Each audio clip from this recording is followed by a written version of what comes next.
I have a question for you. When is the last time that you had fun without feeling guilty about the cost? Or when's the last time that you felt like you could easily afford the kind of fun that you want to have? Say you book tickets for Ariana Grande's upcoming concert. On one hand, you're excited, but on the other, you hate knowing that means taking on 3 extra shifts at work for the next few weeks. Or you just finished your week-long vacation and now the shame is creeping in that all that money is gone. Or your friends invite you out for dinner one night, but you decline because you know you could only comfortably afford an appetizer at best. It's a hard place to be when you don't feel like you have the money needed to just enjoy your life, to have fun, to make memories, to live. And yet, I think it's a place that a lot of us are finding ourselves in more and more. Fun, it seems, is becoming harder to afford. And I think that there are 2 major forces driving this. One, our definition of fun has had a complete shift in the age of social media. We are caught in so many toxic comparison traps that make us miserable and broke. And 2, our society, as in our political and economic structures, are making everyday life harder and harder to afford, which unsurprisingly makes simple fun feel out of reach. So let's talk about those 2 major forces today and why it is that we cannot afford fun anymore.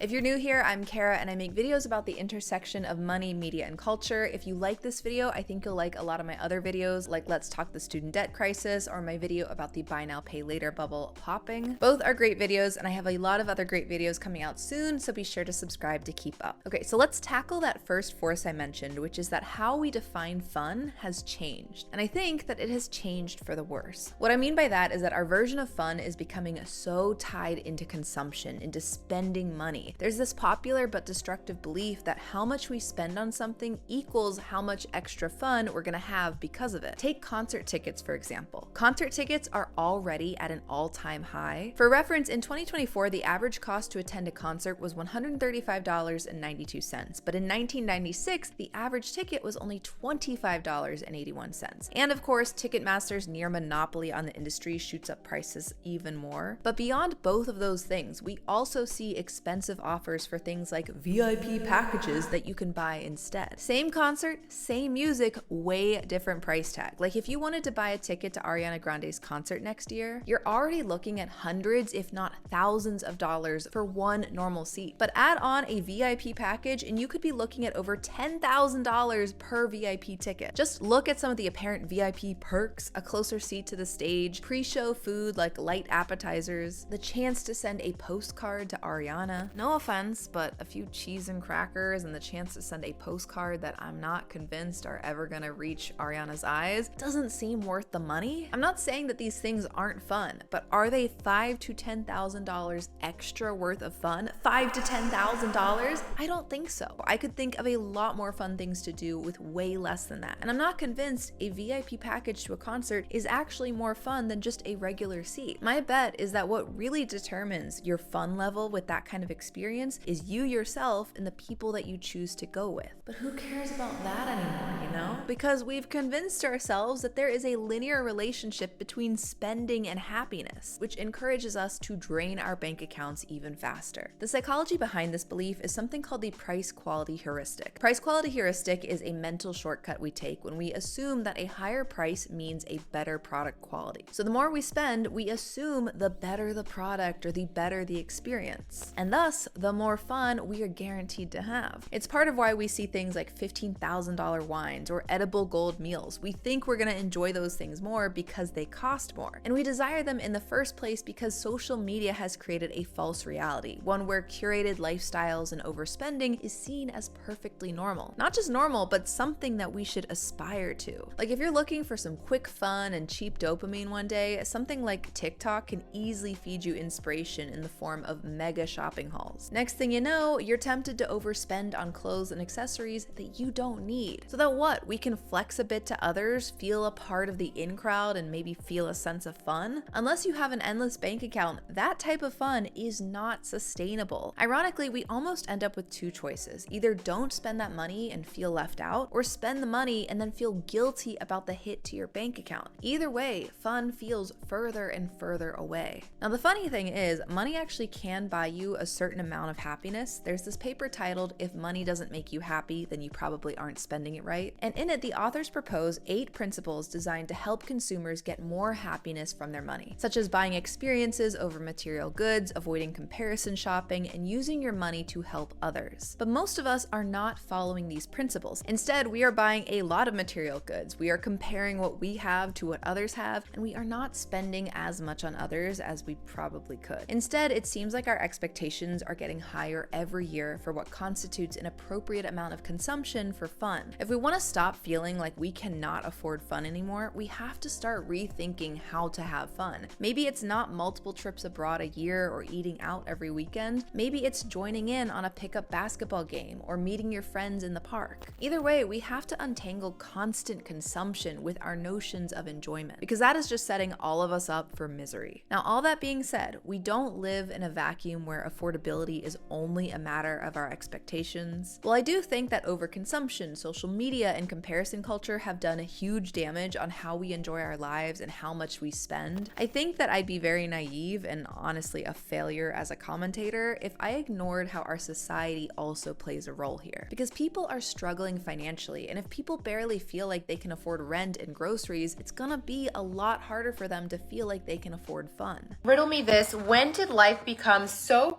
goddamn expensive and it's also impossible to have fun? Recently, I had a chance to talk with Senator Mark Kelly of Arizona, and I asked him about this topic because I knew I was making this video and I wanted to hear what he thought about why people feel like they can't afford things anymore. Here's what he said. Because they don't make enough money. We have built a system in this country over decades where we have transferred an enormous amount of wealth to CEOs and people in finance, and we have left middle class, working class people behind. We have built a system that takes care of the richest people. I then decided to ask him a quite dramatic question, which was, do you believe that the American dream is dead? I ask that because I've seen a lot of people believe that's the case, people who feel like our system is so broken that the dream died long ago. Here's how Senator Kelly answered that one. I don't think it's dead. I think it's maybe on pause for a lot of young folks right now. It's also the reason why a lot of people don't want to have kids. Kids are really expensive. We haven't put policies in place to help young families. One thing we could do is universal pre-K. Takes the burden off of paying for childcare for a year. That's the kind of investment, we could make that would then make this American dream a reality for more people. One thing I found fascinating that Senator Kelly mentioned was that in the recent passing of the Big Beautiful Bill into law, there was a rule that became solidified that allows private jets to be fully depreciated in the first year. That means if a billionaire buys a $50 million private plane, they can write off the entire thing on their taxes immediately, essentially turning that jet into a giant tax shelter. And when researching that bit, I found this private jet seller's website that talks about that news, and they said the law is, quote, great news for those looking to acquire aircraft. I don't know about you, but I'm not buying an aircraft. I don't think most people could even afford a private plane if you combined every single paycheck they ever earned in their life.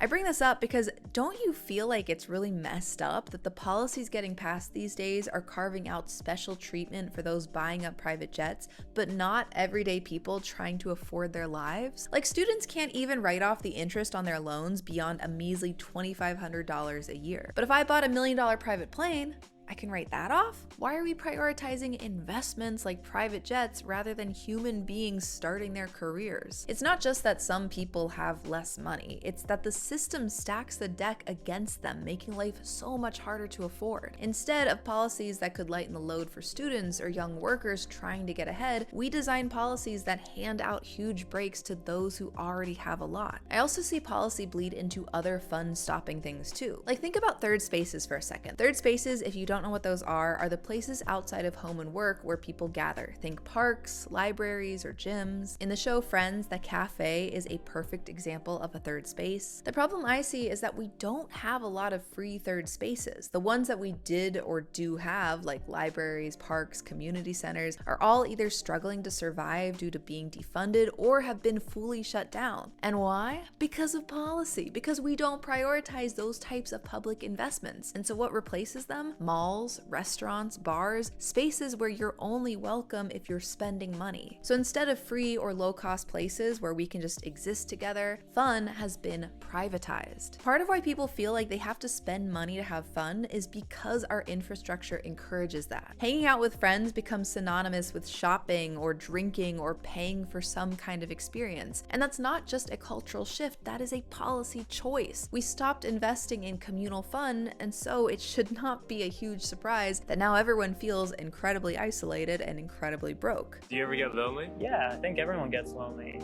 That's almost like a daily struggle. I often feel very lonely in the city. I wanted to talk about this today and speak to someone like Senator Mark Kelly on the topic because I'm worried about how difficult having fun is becoming. When we feel like we can't afford to enjoy life, I think our communities suffer a lot. Growing inequality leads to social unrest, it makes people frustrated and angry at one another, and that is not good for any of us, whether we have money or not. And the cheap joys that we are sold in the form of fast fashion or VIP tickets, I think over time we're gonna feel very empty because of them. Those type of cheap joys are gonna lead us to financial stress, yes, but also to burnout, to feeling isolated and trapped on a hedonic treadmill. Like I said, this is not good for any of us. So I hope that by starting a conversation with this video, we can start thinking deeper about how to redefine what fun means in our lives and how our government's policies influence our ability to afford and enjoy things in the first place. But what do you think? Do you feel like you can afford fun anymore? Do you have any tips or advice for people who struggle with this? Let me know your thoughts in the comments below and what topics you'd like to see me cover next. A big thank you to Senator Kelly for chatting with me for this video. I'll be posting some other video clips from my interview with him on short form. Thank you so much to my patrons on Patreon and those on Buy Me a Coffee for supporting this channel. Thank you again for watching, and I will see you next time. Bye.